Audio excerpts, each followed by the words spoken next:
ಖಾದರ್ ಕಂಡ್ರೆ ಸಿಟ್ಟು ಬಂದಿದೆ ಇವಾಗ ಅಡಿಕೆ ಬೆಳಿ ಅವ್ರಿಗೆ. ಎಲ್ಲಿಯೂ ಇಲ್ಲ, ಯಾವ ಸಿಟ್ಟು ಬರಲಿಲ್ಲ. ಬ್ಯಾನ್ ಮಾಡ್ತೀರಾ ಸರ್? ಬ್ಯಾನ್ ಆಗಿದೆ ಅಲ್ಲ ಈಗ ಬ್ಯಾನ್. ನಾನು 8 ಜಿಲ್ಲೆಯ ರೈತರು ಪ್ರೆಷರ್ ಹಾಕ್ತಾ ಇದ್ದಾರೆ ಸಿಎಂಗೆ. ನಿಮ್ಮದೇ ನಾಯಕರು ಹೋಗಿ ಪ್ರೆಷರ್ ಹಾಕ್ತಾ ಇದ್ದಾರೆ, ವಾಪಸ್ ತೆಗಿತೀವಿ ಅಂತ ನಿಮ್ಮಲ್ಲೇ ಹೇಳ್ತಾ ಇದ್ದಾರೆ. ಸಿಎಂ ತೆಗೆದ್ರು ಇದನ್ನು ವಾಪಸ್, ಗುಟ್ಕಾ ಬ್ಯಾನ್ ನಿಷೇಧ ಮಾಡಿದ್ರು ಅಥವಾ ತೆಗೆದ್ರು? ಸಿಎಂ ಹೇಳಿದ್ರ ತೆಗೆದ್ರು, ಏನ್ ಮಾಡ್ತೀರಿ ಸರ್? ಮುಂದಕ್ಕೆ ತೆಗೆದ್ರೆ ಇಲ್ಲ, ಸಿಎಂ ಡಿಸಿಷನ್ ಫೈನಲ್. ಅದರ ನಂತರ ನಾವು ಜಾಸ್ತಿ, ನಾವು ಸಿಎಂ ಅಡಿಯಲ್ಲಿ ನಾವು ಕೆಲಸ ಮಾಡುವವರು, ಅವ್ರಿಗೆ ಯಾವುದು ಸರಿ ಯಾವುದು ತಪ್ಪು ಭಾಳ ಚೆನ್ನಾಗಿ ಗೊತ್ತಿದೆ.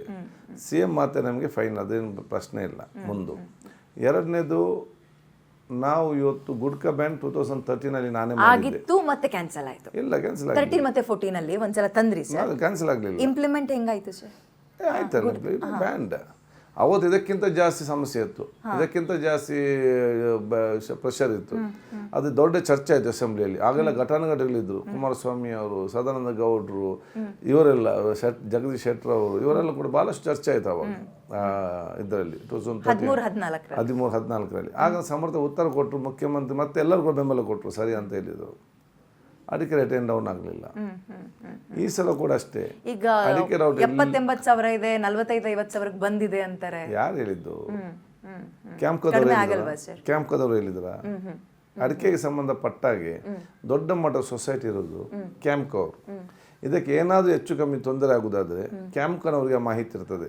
ಅವ್ರು ಯಾರು ನಮ್ಮ ಹತ್ರ ಬಂದ್ರ, ಡೇಟಾ ರಿಲೀಸ್ ಮಾಡಿದಾಗ ನಮ್ಮ ಹತ್ರ ನಮ್ಮನ್ನು ಕೇಳಿದ್ರ, ನಮ್ಗೊಂದು ಹೇಳಿದ್ರ, ಅವರೊಂದು ಸ್ಟೇಟ್ಮೆಂಟ್ ಬಂದಿದೆ ಪೇಪರಲ್ಲಿ, ಎಲ್ಲಿ ಇದಕ್ಕೆ ವಿರೋಧ, ನಮ್ದೇನು ಇದಿಲ್ಲ, ನಮ್ಗೆ ಲಾಸ್ ಆಗ್ತದೆ, ಎಲ್ಲಿ ಅದೊಂದು ಸ್ಟೇಟ್ಮೆಂಟ್ ಬಂದಿದೆ. ಹಾಗಾದ್ರೆ ರೈತರು ಭಯ, ಅದರಲ್ಲೂ ಅಡಿಕೆ ಬೆಳೆಯೋ ರೈತರು ಭಯ ಪಡೋದು ಯಾಕೆ? ಯಾರೋ ಒಬ್ರು ರೈತರು ಬಂದು ಹೇಳಿದ್ನ, ರೈತ ಬೆಳೆಗೆ ನಮ್ಮ ಬೆಲೆ ಫಾರ್ಮರ್ಸ್ ಇದ್ದಾರಲ್ಲ, ಅಡಿಕೆ ಬೆಳೆಗಾರರು, ಯಾರಾದ್ರು ಬಂದು ಹೇಳಿದಾರ?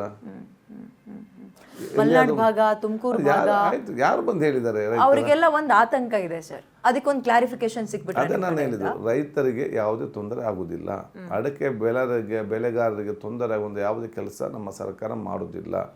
ನಾವೆಲ್ಲರೂ ಕೂಡ ಅಡಿಕೆ ಬೆಳಿಬೇಕು, ಅದಕ್ಕೆ ಪ್ರೋತ್ಸಾಹ ಕೊಡೋ ಜವಾಬ್ದಾರಿ ನಮ್ಮದು. ಸದುಪಯೋಗ ಒಳ್ಳೆ ರೀತಿಯಿಂದ ಆರೋಗ್ಯ ಪೂರಕವಾಗಿ ಬರಲಿ ಅಂತ ಹೇಳಿ ನಮ್ಮ ಉದ್ದೇಶ ಇರುವಂಥದ್ದು.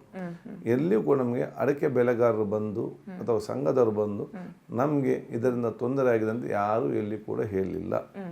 ಮತ್ತು ಅಡಿಕೆದಾರರ ಅಡಿಕೆ ಬೆಲೆ ಕೂಡ ಕಡಿಮೆ ಆಗುವುದಿಲ್ಲ. ಈಗ ಕ್ಯಾನ್ಸರ್ ವಿಷಯಕ್ಕೆ ಬರೋಣ ಸರ್ ನಾವು. ಸಾರಿ, ನೀವು ಮಾತಾಡ್ತಿದ್ದೆ. ಕ್ಯಾನ್ಸರ್ ಕಾಮನ್ ಕಾಯಿಲೆ ಥರ ಆಗ್ಬಿಡ್ತಾ ಇದೆ ಇವಾಗ. ಪ್ರೈವೇಟ್ ಹಾಸ್ಪಿಟಲ್ಗಳು ವಿಪರೀತ ತಲೆ ಎತ್ತಾ ಇದ್ದಾವೆ. ಈ ಕಿದ್ವಾಯಿ ಅಂತದ್ದು 1-2 ಹೊರತುಪಡಿಸಿದ್ರೆ ಟ್ರೀಟ್ಮೆಂಟ್ ಈ 25-30 ಸಾವಿರ ಒಂದೊಂದು ಸೆಷನಿಗೆ ಹೋಗಿ ಬಂದುಬಿಟ್ರೆ ಸರ್, ಏನು ಮಾಡಬೇಕು ಅಂದ್ಕೊಂಡಿದ್ದೀರಿ ನೀವು? ಅದನ್ನೇ ಹೇಳಿದಲ್ಲ, ನಾವು ರೋಗ ಬಂದು ಮದ್ದು ಕೊಡೋದ ಬದಲು ರೋಗ ಬರದಿರೋದನ್ನು ನೋಡಿಕೊಳ್ಬೇಕು. ಈ ಗುಡ್ಕ ಬೇಕಾದ್ರೂ ಹೇಳಲಿಕ್ಕೆ ತುಂಬ ಜನ ಇದ್ದಾರೆ. ಐಶ್ವರ್ಯ ಮಲಗಿದ್ದ ಯಾರದಿದ್ದಾರ? ಒಬ್ಬನು ಕೂಡ ಇಲ್ಲ. ಪಾನ್ ಮಾಸಲ್ಲಿ ಅಡ್ವರ್ಟೈಸ್ಮೆಂಟ್ ಕೊಡುವ ಪಿಕ್ಚರ್ ಆ್ಯಕ್ಟರ್ ಬರ್ತಾನೆ, ಇಲ್ಲ ಐಶ್ವರ್ಯ ಮಲಗಿದ್ದು ಇವರೇ ಅವ್ನು ತಿಂತಾರ, ಅವ್ನು ತಿನ್ನೋದು ಇಲ್ಲ ಇದರಲ್ಲಿ. ಸೊ ಜನ ಅರ್ಥ ಮಾಡಿಕೊಳ್ಬೇಕು. ನಮ್ಗೆ ಅದು ವಿಷಕಾರಿ ಅಂತ ಗೊತ್ತಿದ್ರು ಕೂಡ ಮತ್ತೆ ಯಾಕೆ ಅದನ್ನು ತಿನ್ನಬೇಕು